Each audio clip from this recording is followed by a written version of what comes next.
English, you would say, I need to go. I want to help. But there are certain verbs where the sentence structure changes. I enjoy reading. I spend time learning English. Studying English is fun. Today you'll learn why you should always add ing to these common words. Welcome back to JForrest English. Of course, I'm Jennifer. Now let's get started. Let's review look forward to, because I see so many mistakes with this expression even though it's used daily by native speakers. I look forward to watching your videos. Hopefully that's what you're thinking right now about my videos. So if you are, put that's right, put that's right in the comments. Now, did you notice I said watching, but you see to? So most students think it's to watch, but that would be incorrect because in this sentence, to is a preposition. It belongs to the expression. Now, when I say I need to watch your videos, Jennifer, to improve my English, here to is an infinitive marker. It's not a preposition. So to watch is the infinitive. But look forward to is a preposition, and the grammatical rule is preposition plus gerund, your verb in ing. That's why you need to say she looks forward to seeing the Eiffel Tower. We looked forward to seeing the waterfall. So did you notice? Look is your main verb. So that's the verb you need to conjugate. She looks. We looked. The verb that follows to is in the gerund, seeing. Don't worry about taking these notes. I summarize everything in a free lesson PDF. You can find the link in the description. Let's review this sentence. Swimming is my favorite activity. I see a lot of mistakes and confusion with this sentence structure. Notice here, swimming is in the gerund. And in this case, the gerund functions as the subject of the sentence. So swimming is the subject, which means grammatically it actually functions as a noun because a subject is a noun. So here we have gerund, which functions as the subject. Now, because that's the subject, we still need a verb. Swimming is my favorite activity. Now, we start a sentence with the gerund to make a general statement or to give general advice. For example, eating healthy is good for you. That's a general statement or general advice. It doesn't apply to all situations, maybe, but it's general. Or, again, general, reading improves your vocabulary. Also, you need to know that one gerund is a singular verb. Traveling to different countries broadens your perspective. You may see countries which looks plural, but remember the subject is the gerund. Traveling is one concept. Broadens, that's third person singular. Now, if you have two unique gerunds, you need a plural verb. So you might say swimming and running. Now your subject is they. They are great forms of exercise. Let's review the structure where you have go plus gerund, because you would say I go swimming every weekend because swimming is a great form of exercise. So I go swimming. Here you have the conjugated verb, which is go, plus the gerund verb, which is always in ing. So she went, that's go in the past simple. She went, now we need a gerund for an activity. She went dancing yesterday. We are going, the present continuous. We're going, now your gerund, we're going surfing tomorrow. Now this structure of go plus gerund is used with specific verbs of movement. This is not an exhaustive list, but the most common are swimming, running, jogging, dancing, shopping, hiking, camping, fishing, skiing, surfing, skating. Do not say, I go to shop every weekend, because this is on the list. I go shopping every weekend. Let's review enjoy plus gerund. Because you probably know you can say I like cooking with the gerund, but you can also say I like to cook with the infinitive. So here you can use the gerund or the infinitive with certain verbs of preference like, love, hate. But that does not apply to enjoy. You cannot say I enjoy to cook. You must say I enjoy cooking. So only use the gerund with enjoy, don't mind, and can't stand, which are very common verbs of preference. So you can say she doesn't mind, and now any gerund. Working late. This means it doesn't bother her, even though it sounds like something negative, working late, but it doesn't bother her. Or how about this? He can't stand being stuck in traffic. If you can't stand something, you really dislike it. Now let's review avoid plus gerund. She avoided meeting him after work. Here, avoid is a gerund verb, which means after avoid, the next verb must be in the gerund form, the ing form.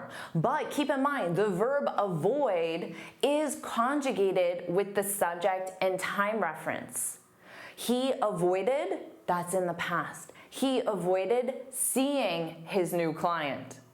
Or in a question form, are you avoiding? In the present continuous, are you avoiding calling your boss? So it's very common to see an ing plus an ing because the gerund verb may be conjugated in the present continuous, but then the next verb must be in the gerund. And just so we're clear, avoid means to stay away from someone or something perceived as negative.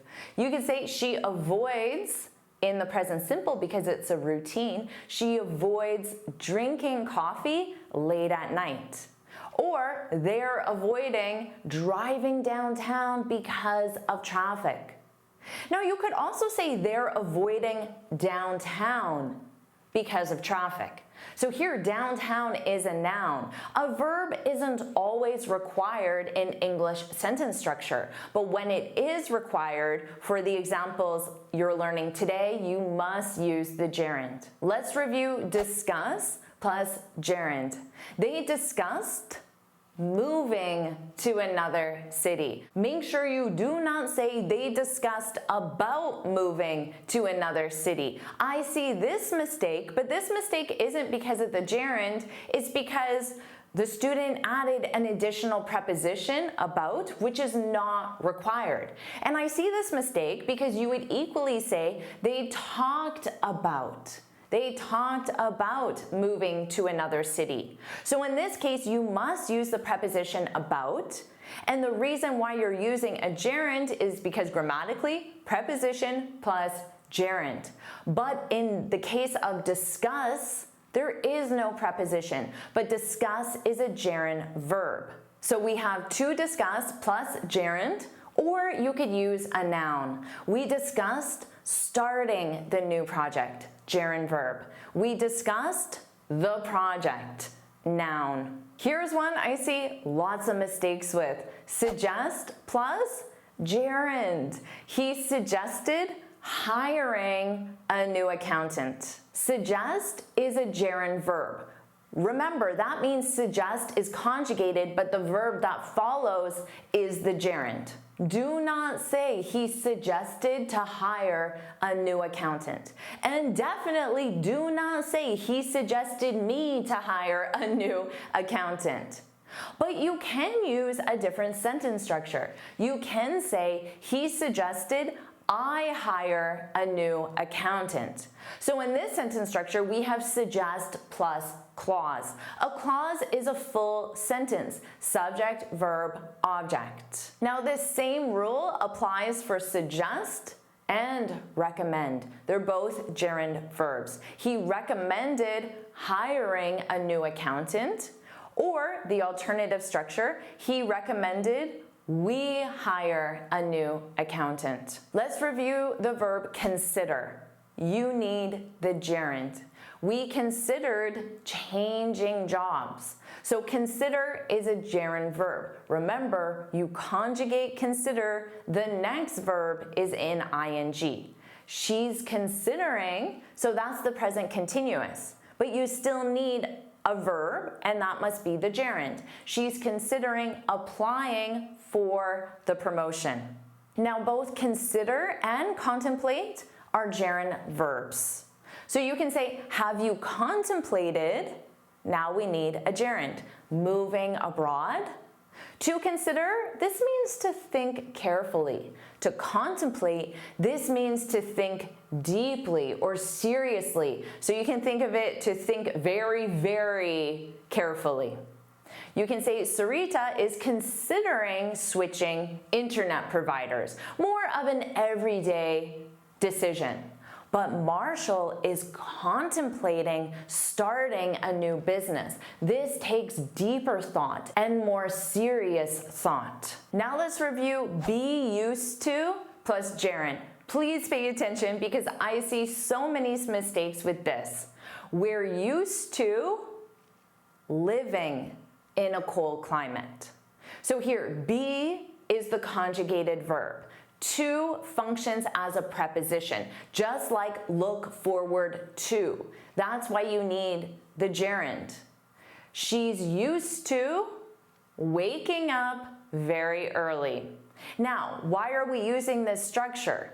Be used to is a feeling of comfort with something difficult. Waking up very early is difficult, but she does it so often, it's routine, and she's comfortable with that. She's used to it. She's used to waking up early. Do not confuse what I just said with this sentence. She used to wake up early. So here we have use plus the infinitive, to wake up. This is a routine past action. She did it in the past, she doesn't do it now. Different structures, different meaning. Now with be used to, you can use a gerund or you can use a noun, which is very common. She's used to driving in traffic. She's used to being stuck in traffic, or simply she's used to the traffic. Let's review keep plus gerund. My boss keeps asking me to stay late. Keep is a gerund verb. Remember, you conjugate keep and the following verb is in the ing form. She kept forgetting her keys, so she bought a keyless lock. Why does he keep calling you? You just have to keep trying, right? Hopefully you already recognize that as a gerund verb. Let's review dedicate time to plus gerund. I dedicate 2 hours. So that is the time. You can be specific or general. I dedicate 2 hours to studying English every day. So in this example, to is a preposition, and that's why you need the gerund verb. You might say, we dedicated, remember dedicate is what you conjugate, we dedicated the weekend, that represents time. We dedicated the weekend to cleaning out the garage, to doing something. Now you can dedicate time, energy, effort, or resources. He dedicates all his energy to training for the marathon. She dedicates a lot of effort to learning new skills. Our company dedicated our resources to helping the local community. Now, this same applies to dedicate, devote, or commit. And X being time, energy, resources, to, and then doing something, the gerund. I'm committed to helping you improve your English. You're devoted to watching my lessons. Hopefully that's true. Now a similar expression, but I want to make sure you see it clearly, is spend time. So before we saw devote or dedicate time, but you can also spend time plus gerund. I spend time studying every day. We spent our weekend painting the living room. Or you can use this in the negative. He doesn't spend much time exercising. Now, I will ask you a question and I want you to answer it in the comments. How much time do you spend practicing English? Share it in the comments. And do you want me to keep helping you improve your grammar? If you do, put yes, yes, yes, yes, yes, yes, put yes, yes, yes in the comments below. And of course, make sure you like this lesson, share it with your friends, and subscribe so you're notified every time I post a new lesson. And you can get this free speaking guide where I share 6 tips on how to speak English fluently and confidently. You can click here to download it or look for the link in the description. And here's another lesson I know you'll love. Watch it now.